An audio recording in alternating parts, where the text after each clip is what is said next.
Okay, hello everyone. Welcome to another Wolfram Language Design Review. We are continuing the long-running series about Tabular. Tabular is getting lots of attention as we grind it towards completion. So, where do we start today? So the idea, since I was out this weekend, We're not going back on what you were out for. No. It's only going forward.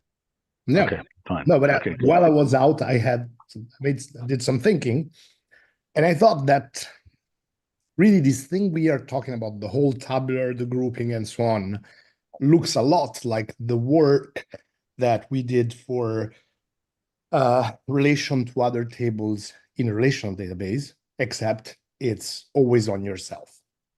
And so I thought, why don't we represent it the same way by using lazy tabulars? Wait a minute. Didn't we already agree on what we're doing about this? We're not going back on what we went through last time, are we?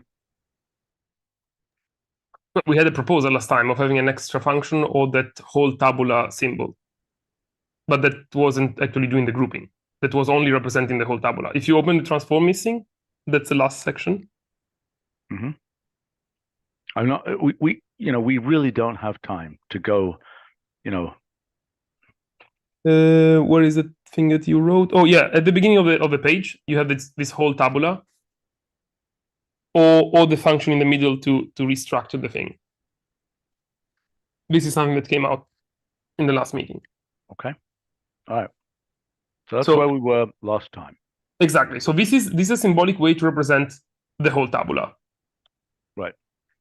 And is completely which can have various kinds of grouping specifications and so on. It just represents this thing in the end is going to be some extraction from the whole tabula. Am I making sense? Yes. But you asked, you had one suggestion, like kind of an overarching suggestion, which is like, why don't we try to make things explicit? Mm-hmm. Because we can represent them symbolically. So what we have here is an attempt to work on that suggestion and make things explicit. All right, okay, so let's look at this then. Okay, so I can like maybe briefly explain. This is a motivation that starts from two different tabulars, but I think it explains very clearly what's going on. So imagine that we have two tabulars. Yeah. So the first one is cities. Here you have name, population, and country. And country, we also have another tabular with countries, so we can link those. Yeah.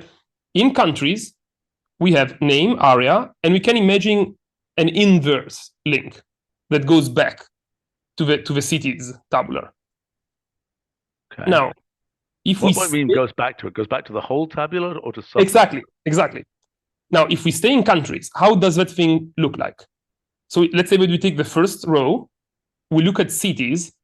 Now, city is effectively equivalent of that select operation there. Yeah, in the cities tabular. Okay, let's not make the same mistake we made with databases.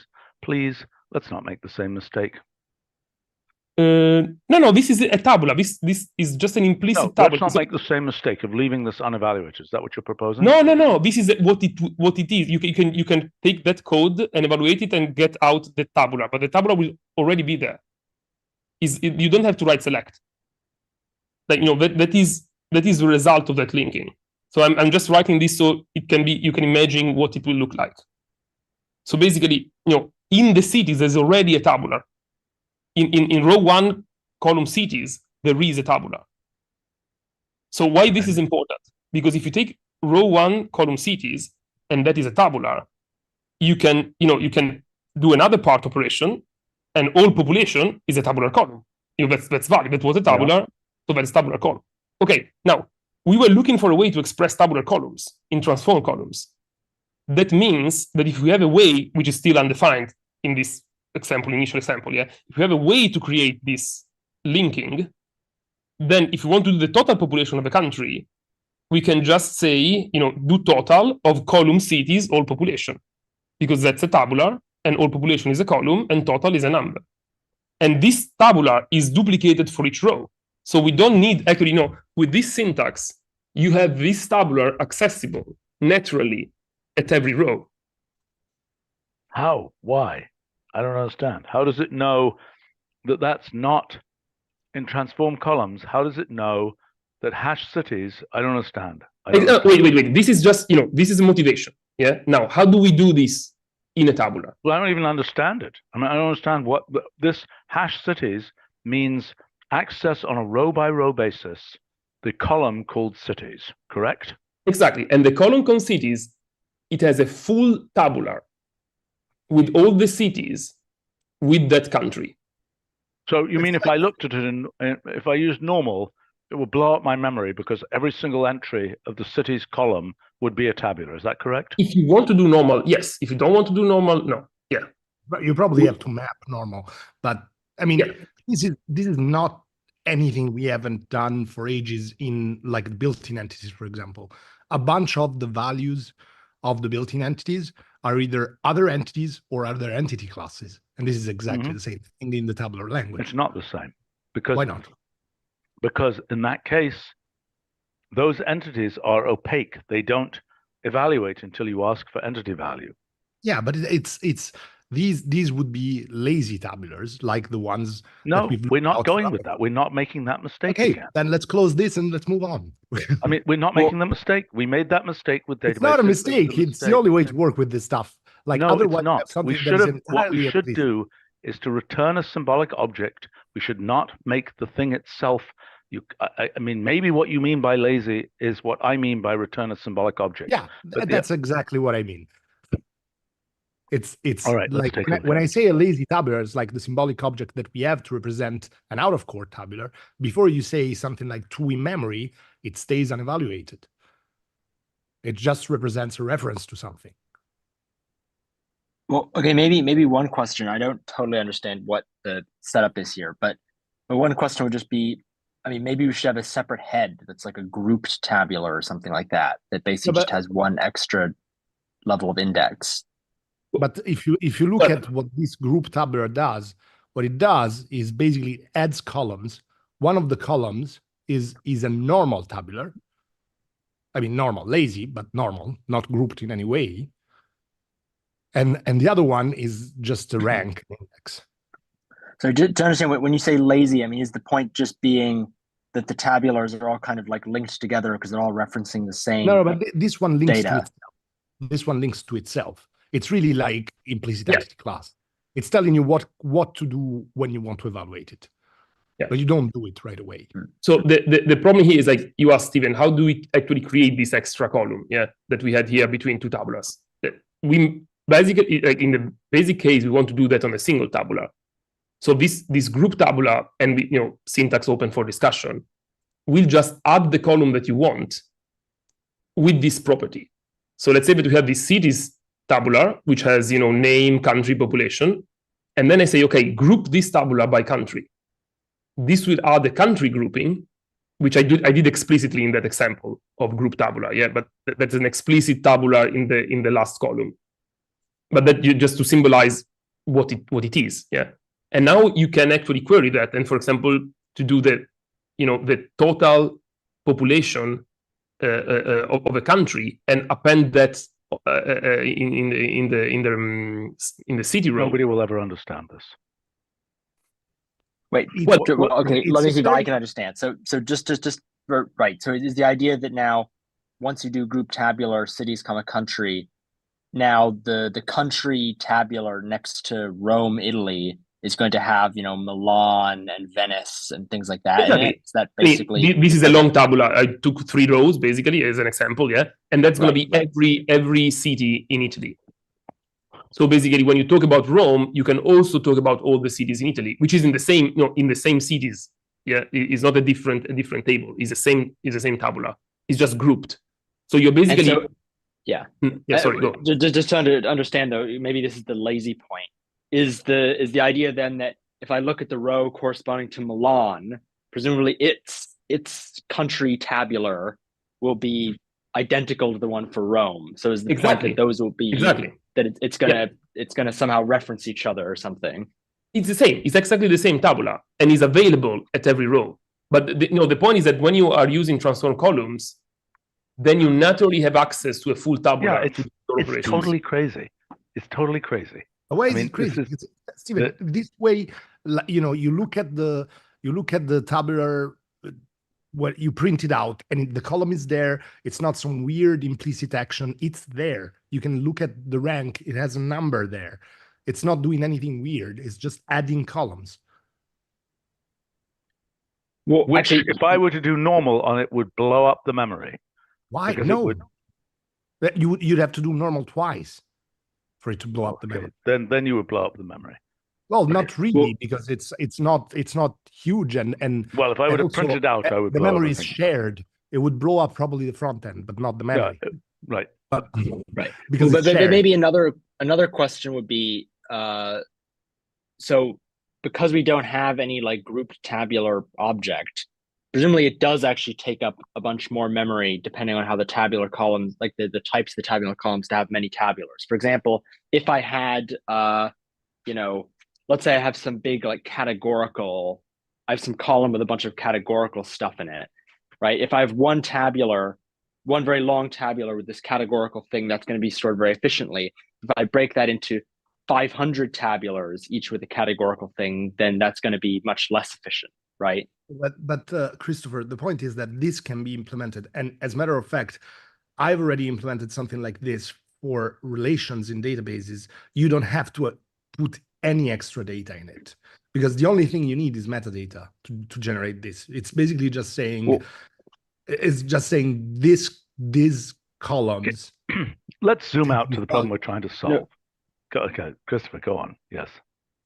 Well, I mean, I was just gonna say, I mean, right, but then it's I don't know, like with databases, that's easier because I feel like they're more intrinsically lazy. But like if you're actually going to provide a tabular object, and the tabular object is going to, you know, like you'd need to have a tabular object that's sort of backed in a very different way, right? Well, it's not backed. I don't know. And that's why, you know, I think one thing I would really like... It's a self-referential data structure, basically. Yes. Which is something we don't have anywhere else. And, you know, x equals x plus 1 is something we've been able to live without for 4 decades or whatever. Yeah, but this is really a graph, Stephen. It's not nothing else. It's not really the self-referential like x equals x plus 1. Okay, can we just look? Okay, we're going to zoom out a bit, but we're also going to look at this item here. Is this an alternative idea? Or is I misunderstood what Rob, or maybe we look bad at the design of column-wise by Rob. This is actually what Rob intended. So you didn't like column-wise at the time because I was wrapping column-wise around the head. And you said if you wrap column, if that's a headdresser, it cannot change the meaning of what a slot is. So Rob's proposal was actually to wrap it around the function. So you are not changing what slot means after the fact. You are actually making this a different thing. But why isn't this exactly what we need? I mean, in other words, I don't know whether the name column-wise is quite right, but this is basically saying this hash A now refers to the whole tabula, right? Exactly. Yeah. Okay, now that's what we need here, apart from the grouping stuff. That's exactly what we need. That's like 10% of what we need. It doesn't No, give you we need, no, it's not 10% of what we need. We have a function here that is, this to me is fairly clean. I'm not sure the name is right, but now what we want to do also, instead of saying hash A that represents the whole column, we want hash A to represent only the thing that is co-grouped according to a particular grouping criterion with the current row, right? So we've got several things we want to do. We want a whole column. We want co-grouped subcolumn with different co-grouping criteria, and we want index within the whole column and index within the subgrouped, within the co-grouped column, subcolumn. Is that correct? Those are the things we need, right? Yeah. Okay. So that's what we need. We're just clear that that's what we need. So now let's go and see how we can take this design and get those things. Am I making sense? Yeah.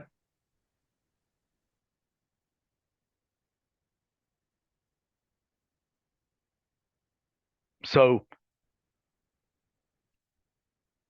this by default refers to the whole of the tabular. Now let's imagine that I don't know how to do the index yet, okay? But let's imagine that we could have a column-wise of function, comma, grouping. And that grouping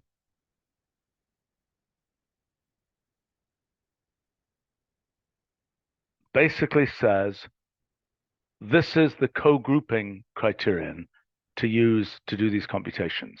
Am I making sense? Did you understand what I'm saying? Yeah, this is the first design we had, windowed instead of column-wise, but it's the same syntax. Yeah. Okay. What's wrong with this? No, so just understand then go ahead. No, I'm saying we propose something very similar, so we don't dislike it. But I don't like the fact that it's not clear what hash A means, and it relies on implicit listability of abs in there.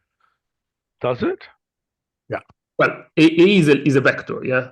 So mean A is a scalar, and then you have a vector minus a scalar, which is a vector. But why does it need to be a vector? Well, because it's in column-wise. So hash A is a column, is a full column. Otherwise, what's the point? This is actually returning. I thought that what we were doing. No. I thought what we were doing. Why are we doing it this way? This is, why isn't that the same? Is that the whole point of column-wise? Yeah. Okay. It's in the name. Yeah.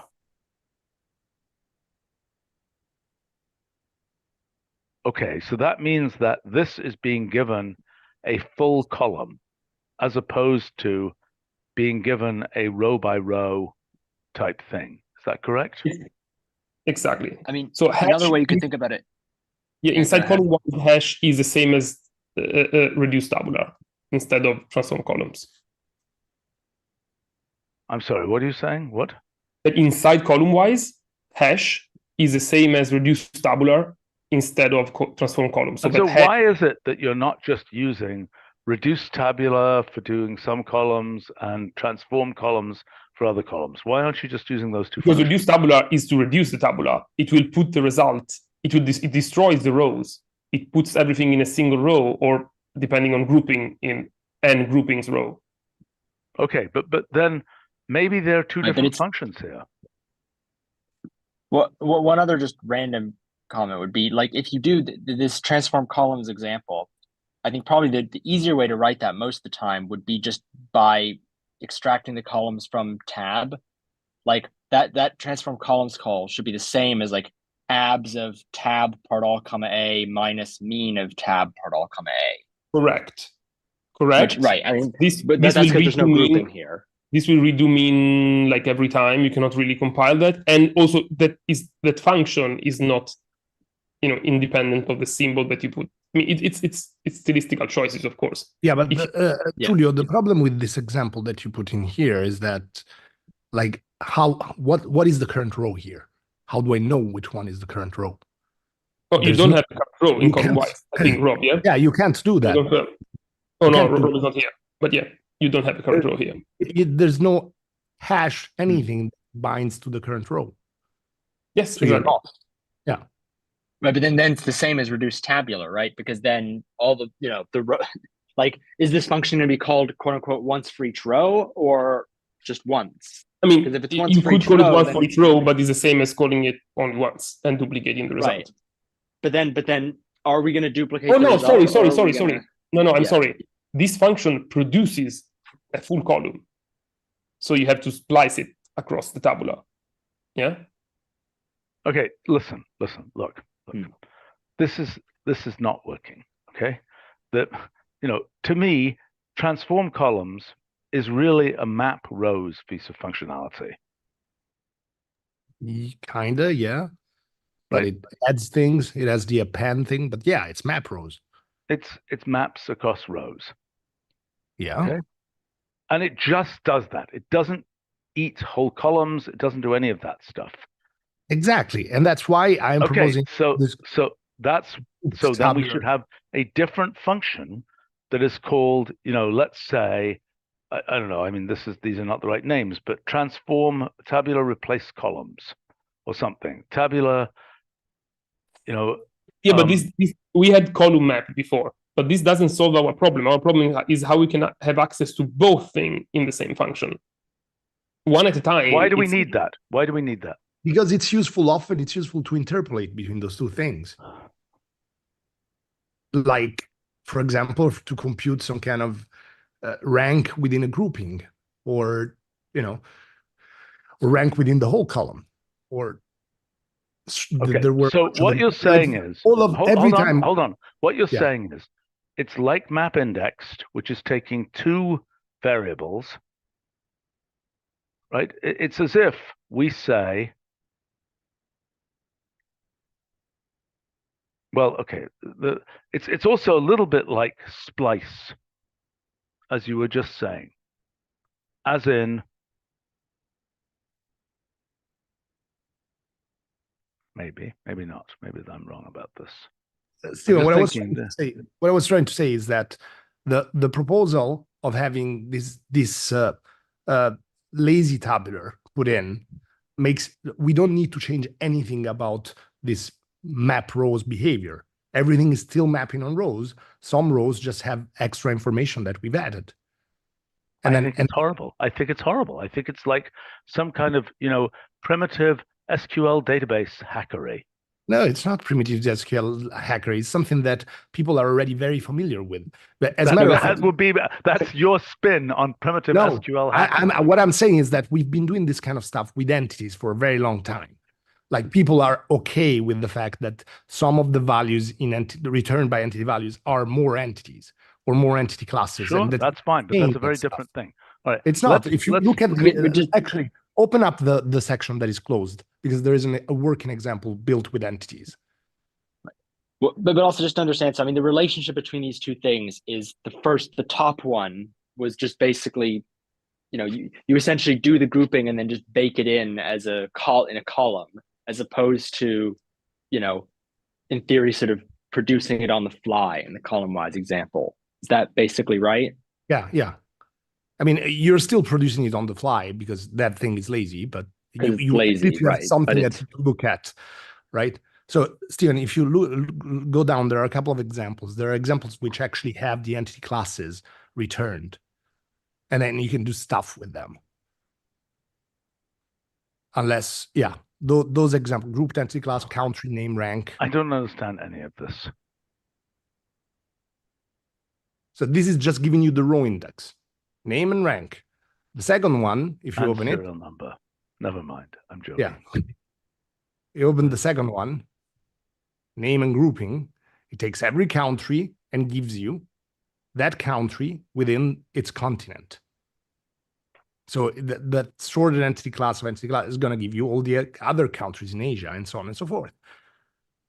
And then there is another one with elements, and it gives you the percent rank within the period of the half-life of a given element.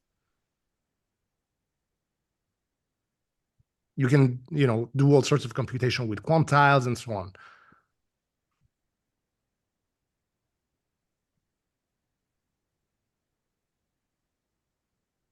We don't grouped entity class. Is that a thing?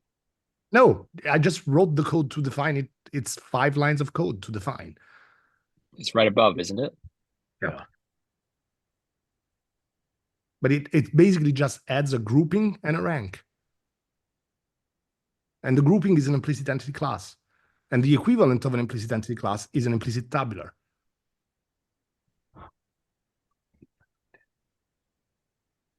I hate that idea. I just, that's exactly what we did wrong with database stuff, which we now have to back out of, right? Returning something which is sort of a promise to evaluate, as opposed to just, here's the thing, it's a symbolic object, it represents the answer. See what I'm saying?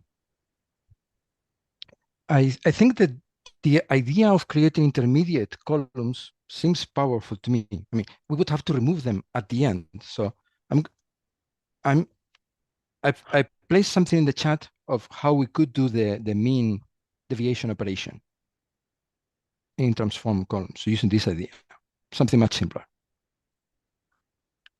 Oh, can you do that with transform columns, where you kind of chain them so that the later ones reference the first one? Exactly. It's like you compute the mean first, you put it in a new column, then you refer to that in a second in the column that you are really going to create.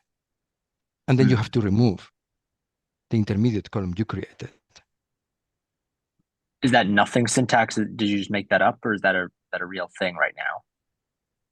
I think this is something I'm not sure it works, but this is something we wanted to have, I think, as a way of removing columns.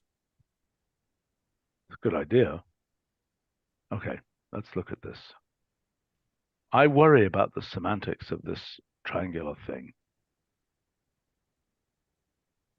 That you'll get yourself in some tangle where you're in a loop. Yes, well, I think this is. Yeah. Go ahead. I was just going to mention that we have discussed this sort of thing in width, like having different levels in width. Yes. You mean like the undocumented with syntax? Right. Which undocumented with syntax? The varargs with. Oh, yes. Which I really want, but whatever. Yeah, we should be talking about it.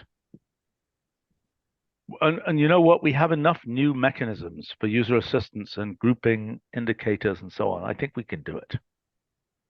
Particularly with this new idea about grouping parentheses and so on. Gray parentheses appearing to indicate grouping. We should bring that one back to LCC. Somebody do that, please. Yeah, I'm taking the note. Okay. Itai is on PTO, but I'll let him know. I understand in due course. So this transform columns is exactly the same as if you did like a fold over that second argument. Is that right, Jose? I think so. Like if you transform columns, if you had three nested calls to transform columns. Okay, but the objection to all of this is that you can't, in one of these. Okay, let's just try one possibility. Okay, in transform columns. And maybe this isn't right, but okay, let's imagine that hash A is a column name, and that refers to, written out in full form, that refers to hash. Really what we've got is two levels of function here. That was what I was talking about before, which you guys didn't. The arrow, right? This two-level thing. A goes to G goes to F. See what I'm saying? Yep.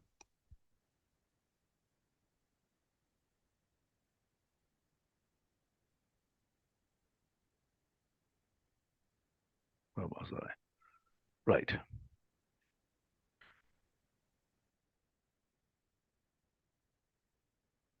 Where, again, I don't understand what was wrong with that idea.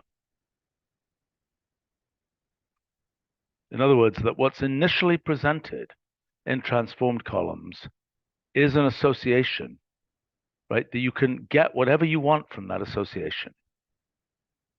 And then this function here applies to that association. Okay, so this is the pre-function. Here will be a pre-function. Do you understand what I'm saying? Carlo, do you understand what I'm saying? Yeah, it's the thing we said that like, we could say that the default pre-function is part. Well, it's not quite part. It's hash tabular of hash index. What's the difference? Because it's not 1 and 2. There are other things No, but in the association. No, Stephen, you use the pre to return an association with sensible names. But pre No. Pre is a thing that is applied to. Okay, what happens here is there is an association provided which contains tabula, which is the whole tabula. Yeah. Okay. Index, which is the index number of that row. Okay. Then Yeah. it could have other things here. No, there's nothing else. That's Yes, all you there need. is. Like what? Well, what about grouping stuff? The groupings, that's what you use pre for. How do you use pre? This is what pre, look, pre. So you pre would be something that the way I see it is like you use pre to construct This the is group. what pre is being given. This is what pre has been given. Pre is given that as an argument. That's it. Fine. Right? Yeah. So how do you do grouping? It's not straightforward, but okay, then we're off the then we're out of the game. No, because that's not something you write. You'd have a function that's called like make groupings and takes some arguments and which are whatever you want, and then returns the correct association with the groupings done. It's not something that people are going to write because it's complicated to write. And it's also probably not going to be implemented that way anyway, because you don't want to do it row by row. You do it once. Okay, and what do you return to represent the grouped thing?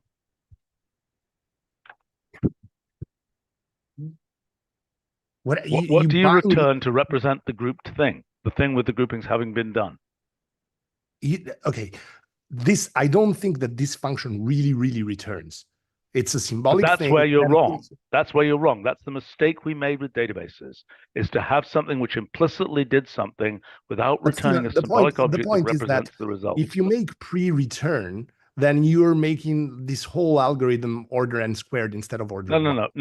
I'm not listening to the implementation detail question. Yeah, but that's I'm not sure this is the right design. I'm not sure this is the right design, but that's not where we're going first. Okay, let's look at what you're claiming about grouped tabulars. Okay, is there a representation? Is there a kind of a tabular where I'm not seeing it? I'm just not seeing it. Where, because you might want different groupings for different operations in the tabular, might you not? Absolutely. And this is how you do it explicitly. Like you call multiple times group tabular, you give it different prefixes so that you can use extended key to access these different things. No, it's completely crazy. I mean, if that's what people have to do, nobody will ever use it. They will have died on the road before they reach. But with this arrow thing that you're proposing, there's no. I'm not necessarily proposing that. Thing at the time. Wait a minute. Wait. Stop. I'm not necessarily proposing that, but I am trying to get us out of, this horrible mess with extended keys and 17 copies of the tabular and so on. That's not going to work. Let's understand let's zoom out to what the fundamental thing we're trying to do is. Okay, let's list again what we're trying to do. We are trying to have these 4 kinds of items that you can access when you are creating. Okay, this is when you are creating a new element in a particular column on a particular row. You want to access those 4 things. Is that correct? Yes. Okay, so let's figure out what the cleanest way to do that, right? But can I make a point about this whole idea of having a whole materialized tabular? I think the right way to think about this is a different type of columns.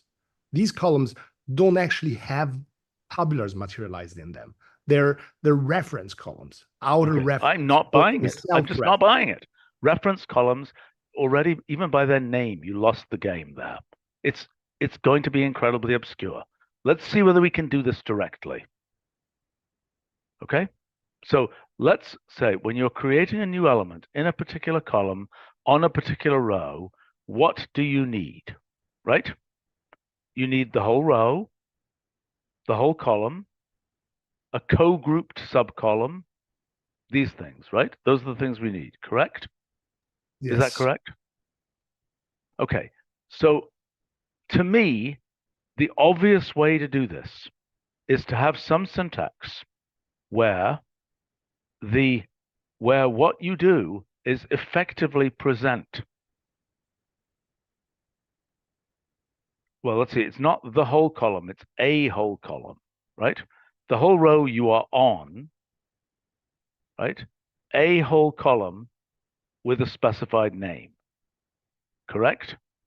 Yeah, or you know, you could call it a transpose tabular, really. The whole transpose tabular.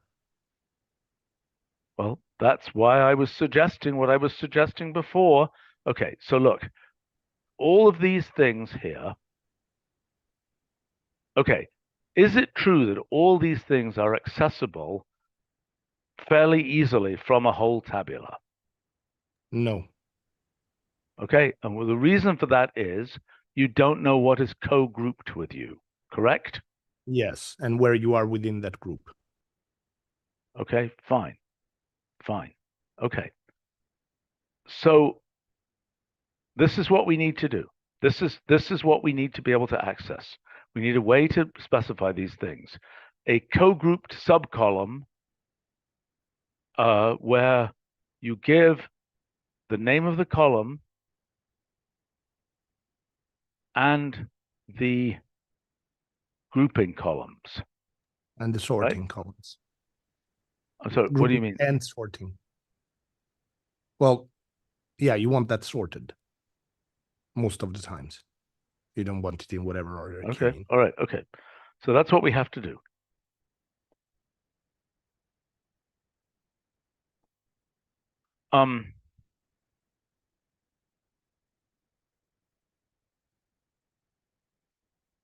Okay. So what we've got right now is pretty nice syntax for the whole row you are on, which is otherwise known as just hash, right? That is the whole row you're on. Am I correct? Yes. And so its elements, its column elements are hash A, etc. Correct? Yeah. Okay. So we don't have a way to specify another whole column with a specified name. Were we to have a way, which we discussed last time, I'm sorry, what? I don't understand what you just said. We don't have a way to. Oh, yeah. Okay, fine. We don't have a way within transformed columns to specify a whole column with a specified name. Correct. If we had the whole tabula, we could just say tabular of all comma name, correct? Yes. And that would return a tabular column. What would that return? That would return a tabular column, yes. Okay.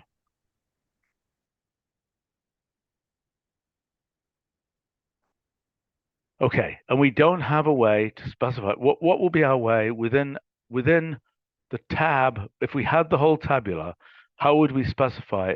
We wouldn't be able to specify this co-grouped thing because we don't have a way to knit. No, we have a way that would be select of tab, comma predicate. That is the grouping. No. Possibly sort by around it. And yeah. I'm saying, what's the way to do it without not within no, the. that doesn't give us a way to do it. This here.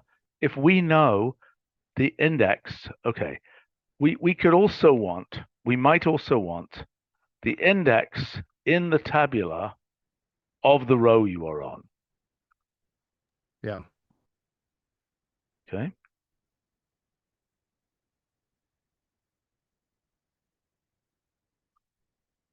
Okay, look. One of the things that's tricky is that many of these subpieces are themselves parameterized. It's not like we can just give a single association that contains each of these subpieces. Am I making sense? Yes. And as a matter of fact, like most of the times, you're not going to do it at the same time on different parameters. Fortunately.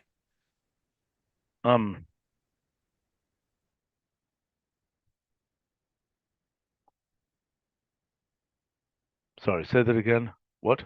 I said that most of the time you're not going to want to have access to different parameterized versions. Like you're going to operate on the same thing. Like the parameterization is going to be universal for that function. You're not going to mix grouped by sex and grouped by class at the same time. Why? Because it's not very common. We looked at a bunch of examples. This came out of how to implement things in transform missings. And most of the times, really all of the examples we looked at, you were looking at one thing at a time. I don't think we should burn that in. Doesn't seem right. Yeah, but I mean, it's not burned in. So let's not do it. Let's not make the mistake. Steven, it's not burned in because you can compute the separate sub. Guys, look, this is our objective. This is what we have to solve, right? That we want access to all of that information. Now, is that also true for transform missing? That it's the same information that we need?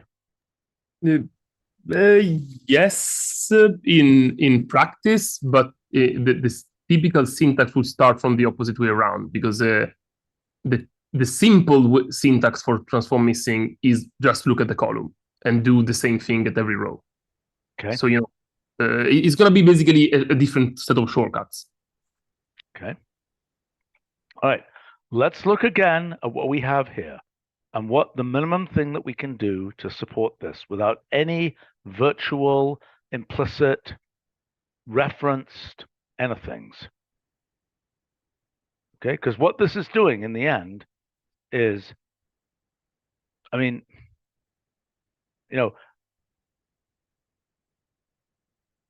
this knows that it's operating on a certain tabular. Now, in the syntax, okay, who has an idea about how to do this?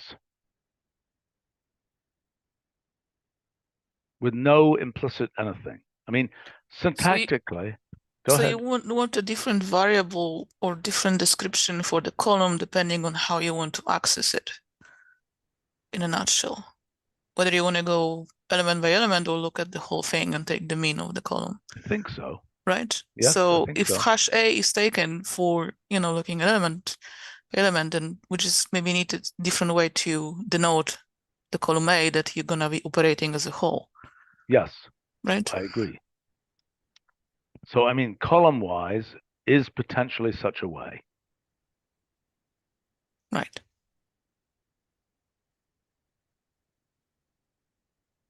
But we don't believe we can do this where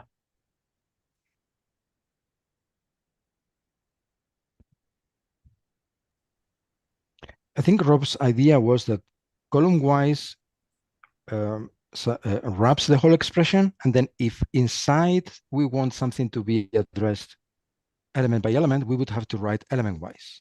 But otherwise, everything is considered to be a column. Yeah, but element-wise just helps with the threading. It doesn't give you access to the current row. It just makes something like, subtract is already threading. Yes. So you don't need any special thing.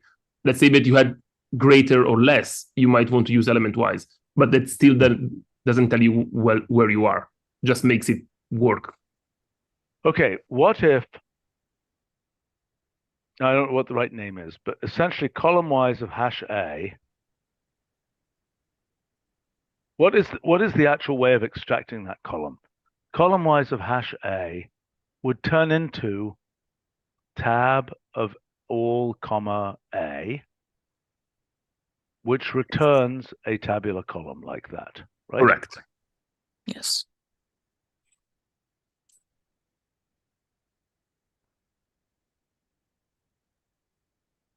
So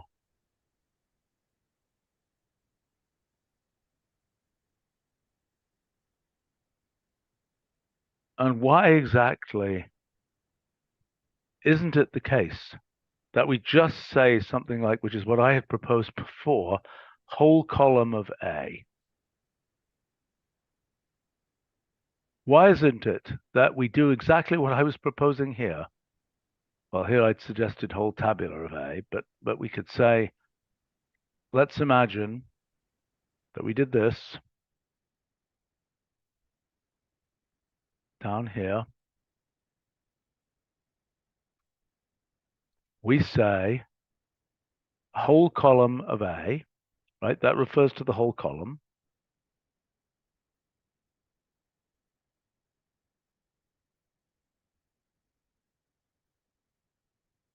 And then whole column of A, comma, groupings, whatever it is, group 1, comma, sort 1, etc. And that this returns a tabular column. In other words, when this is encountered when you see whole column of A in transform columns, you see whole column of A, right? Then it just gives you, so you could have, hash A, which is the single element, minus mean of whole column of quotes A, right? And that would be the result of that could be, we could even make, if we really wanted to be ornate, we could do this, right? In transform columns.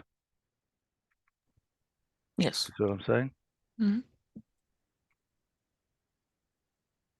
Okay, so what have we failed to get here? Very little. We don't have, so we also need in here, we could have a thing called whole column index. Then I think we have everything. Does this make sense? I think it, as soon as you take any example that is not trivial like this one, it's super verbose. Oh, really? Why? Well, scroll up. There was an example from like a week ago. Okay, where is it? Like syntax comparison was the header. Well, it's further up. Syntax comparison. Okay, I need to see a real example here. Yeah, scroll down. Mm-hmm. It was the tabular slot thing. Is exactly. Let's take a look at that. Let's take a look in detail. This is going to be the winning result. This is going to be the winning answer. But exactly how we deal with the syntax, I don't yet know. This is going to be very clean.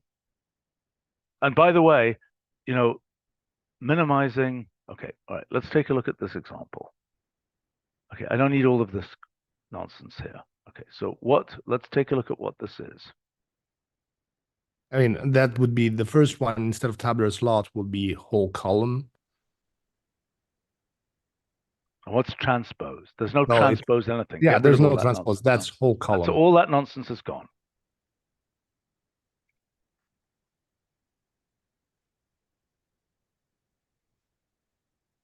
Okay, now we go survived.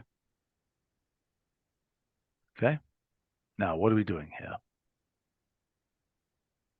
What is this? I don't know what any of this nonsense is. Okay. So tell me what this nonsense is.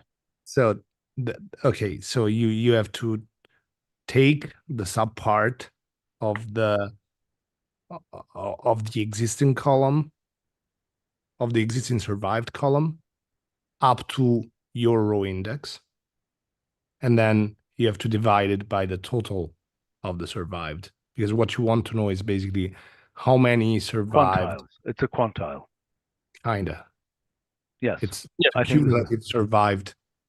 Okay, it's a cumulative thing within your class. Class and sex ordered by age. Okay, it's a very elaborate thing you're doing here. Yeah. I'm more interested in getting the simple cases to work in a simple way. Let's make sure this case works, but I'm sure it will. Yeah, but you're optimizing for things where I'm optimizing for things are even more complicated than this. I'm optimizing for things people will actually do, not things that people will anyway be writing out half a page of code for. But Steven, the point is that this thing that you copied is a typical case in which you have to reference 3 times the same thing, and then you have to repeat age, class, sex, class, and age in all of them. This is what I don't like about it. Okay. And you're optimizing for more complicated cases where you group one thing by sex. What are you talking about? Okay, let's be clear what you're talking about. What I'm talking about is I think you're saying that you pre-group the things and then you do operations on them. That's what you're saying, correct? What I'm saying is that it's way more common to write a function that operates on the same grouping throughout. and that this syntax, this type of syntax. Okay, then you know what you need to do? You know what you need to do? You need to rewrite the tabular with those groupings already done, and then do your operation. If that's what you want to do, if you want to operate with those groupings, then make something where those groupings have been done, or break it into multiple tabulars. Well, what do you mean where the groupings have been done? That's what I was proposing. That's no, but not with the thing with it implicitly inside the existing tabular. That's not going to work. Then what are you going to do? Are you going to blow up the memory just because? No, I'm going to make multiple tabulars, which presumably don't take any more memory than the individual tabulars. No, they do. No, they do. They do. For the reason we talked about earlier. Right. But we're not going to have this implicit thing because nobody's ever going to understand it. We've already discovered that. In multiple years, nobody's understood things we've done before that work in this implicit way. So let's understand what it is that you are actually trying to do. People don't understand implicit entity class. Like things that say city, country goes to Italy. That gives you all the cities in Italy. That part people understand. That part people understand. That's an implicit lazy thing. It's a reference to a group of things given by a criterion. What else is there? Carlo, okay, we need to move on here. Go ahead. What were you going to say? I just looking at this example here with the survived. So you did grouping, right? But that's kind of like the reduction. So no, it's not. It's not because you take up to the row index. It's like a cumulative thing. So it's not reduced because everyone is different. Okay, we spent 53 minutes on this. We already spent an hour on it last time. I don't think we're going in the right direction. Okay, let's try and move through going in this direction, figuring out how to make this work. Let's not go backwards onto something that is not going to work. Let's try and figure out how we're going to make this work. Show me that example with your new syntax. I haven't a clue. You're going to help me figure that out. We're going to make this work. We're not doing this implicit thing. So let's figure out how we make this work.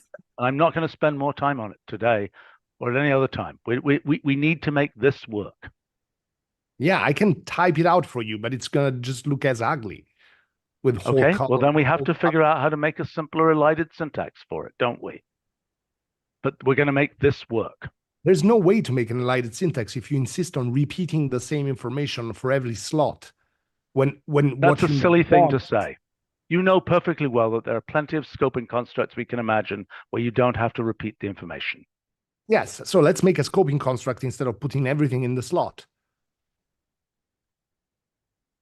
That's fine, but let's figure out how to do that with this as the thing that you do without scoping. Okay, I mean, I agree that it should maybe move on. Let's try to do one round of implementation and then come back. Because so here's what I suggest, right? Roger, maybe you need to jump in as well. Here's what I suggest. I think this is reasonably clean, okay? Now, you're saying if there is a grouping construct that's being used, you might want to have the same grouping construct all over the place. In fact, you might want to have it so all over the place that it's in everything you're doing inside a single transform columns. Am I right? At least for one function, yes. Well, maybe everything. Yeah. But we need some mechanism to scope things.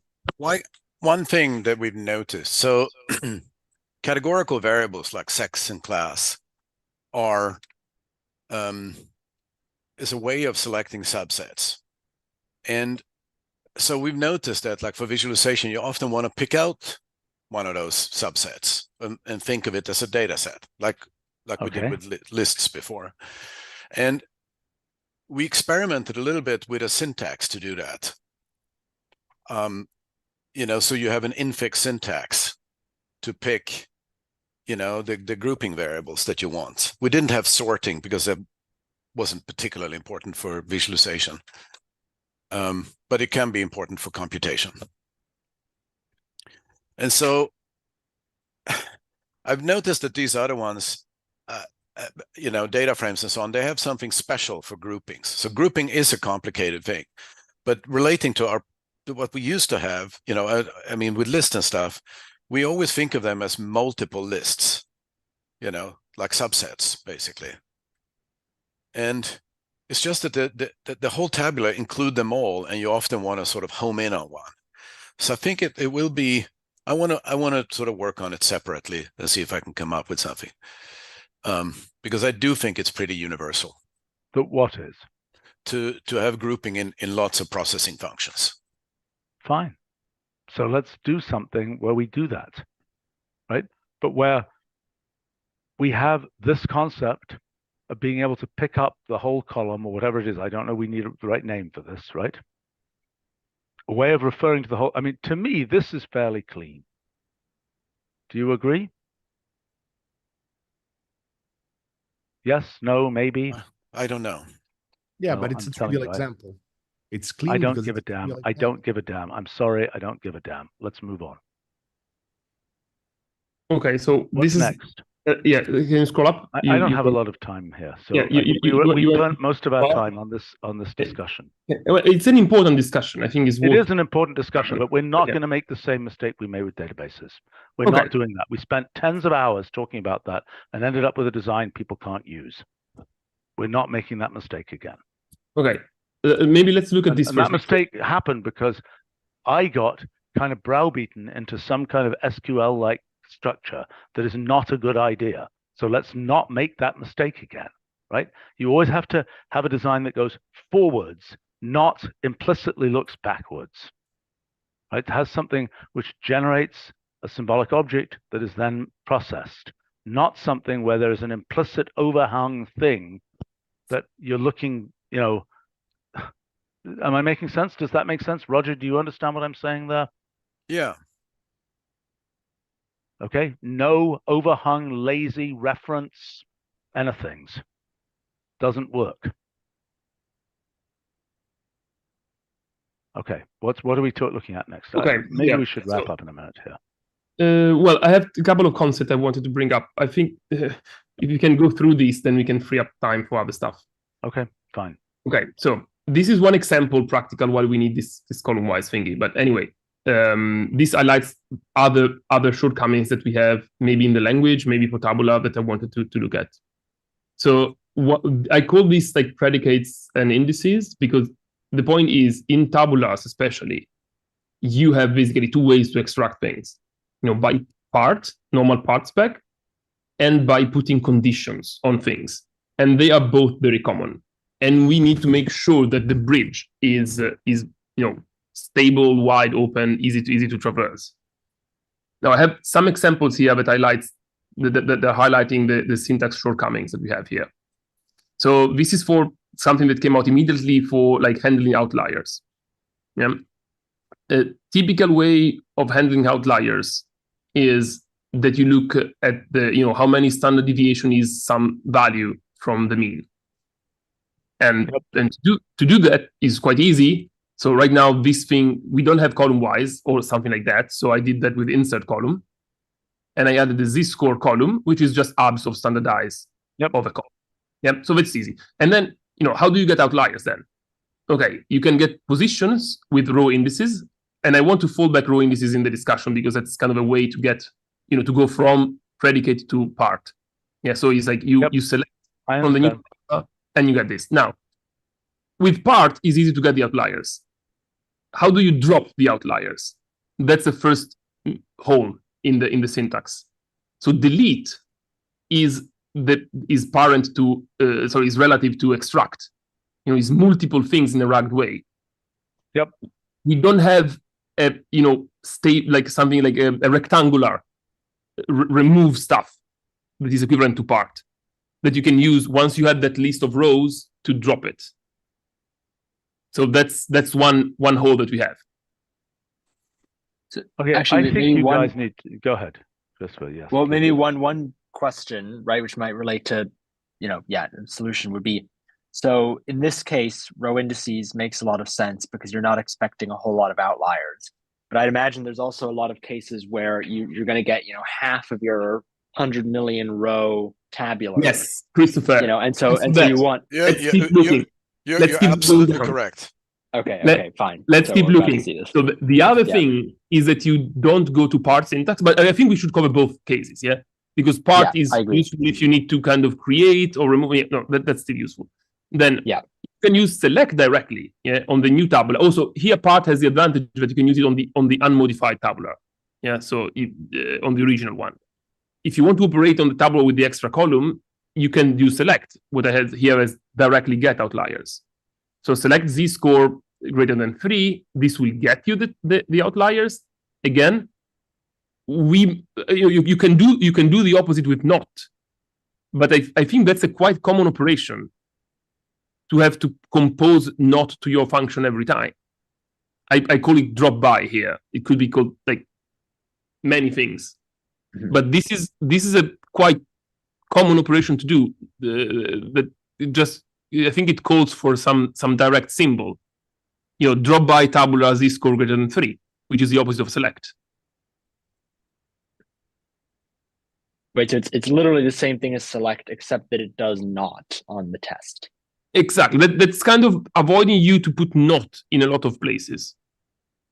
And the usefulness, if you scroll down a bit, Steven, you see if we move to missing handling, how do you remove rows that have at least one missing? Drop by tabular any true missing Q. Super terse, super fast. How do you remove tabular that have every element missing in the row? All true missing Q. Like you can add not, of course, with the composition, but that's some extra mental gymnastics we're asking people. And we typically tend to give verbs that are, that put the action in the verb, not in some modifier inside. What's the relationship between drop by and pick? Well, it's still taking a test, not a parallel list. But actually, that was the thing I was going to say, which is that several of these things, it seems like it would also be good to have a parallel way of doing this with like, I don't know, with like parallel lists, like with like bit vectors or something like that. Possibly literally a bit vector data structure. Yeah, I mean, we'd be a list of booleans or right. I think drop by seems like an interesting function in general. Right? I mean, there's no drop by. So maybe one question would be what drop by sounds a little bit like it's drop. Hold on. Why isn't it? It's basically delete select. Exactly. That seems like a useful operation. I'm not sure what its name should be, but it seems like a useful operation. Yeah, I mean, and it's true that we had, the metrics of direct inverse. It has some holes. Like, you have positions and we have delete. We have part and we don't have the other one. And here, cases, delete cases, but select and not the opposing one. Reject. Sorry? Reject. Reject, yes. I was looking for the opposite word of select, and it's a reject, I think. So you want to reject by the criteria, yes. Mm-hmm. It's not a terrible name, even. Yeah, I would say drop by, I feel like both has an unclear relationship to drop and also an unclear relationship to all the by functions. No, I agree. I mean, select is also select by. Yeah, it's just implicit by. But yeah, I agree that drop is drop is like the opposite of take. It's a sequential thing. Yeah. No, reject is the appropriate. I mean, it's a little weird, but it's not. Okay. In any case, I think we should wrap up here. Maybe one last thing, if you can approve a syntax, I think is a very simple one. I think uncontentious. Delete duplicates and delete duplicates by the last one in the thingy. If you scroll down to the bottom. Here. I think delete duplicates is uncontentious. Delete duplicates by, but it works on a tabular. Probably also. I don't understand. Delete duplicates by is a function that, I mean, if this... Delete duplicates by sex will keep only one row for the same with the same value of sex. That will just work, right? I mean, exactly. Yeah. We just need to hook it up, but just before we do the work, I just want to make sure that this is fine. This is probably okay, but this is a bit it's a bit strange, but this is very nice to just shorthand. I don't think it can mean anything else.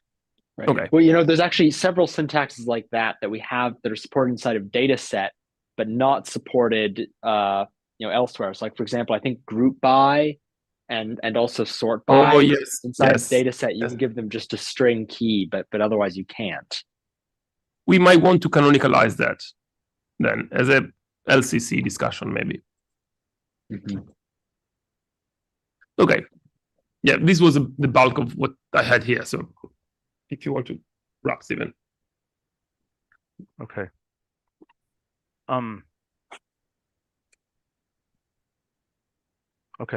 Okay. Sounds good. All right. Thanks, guys. See ya.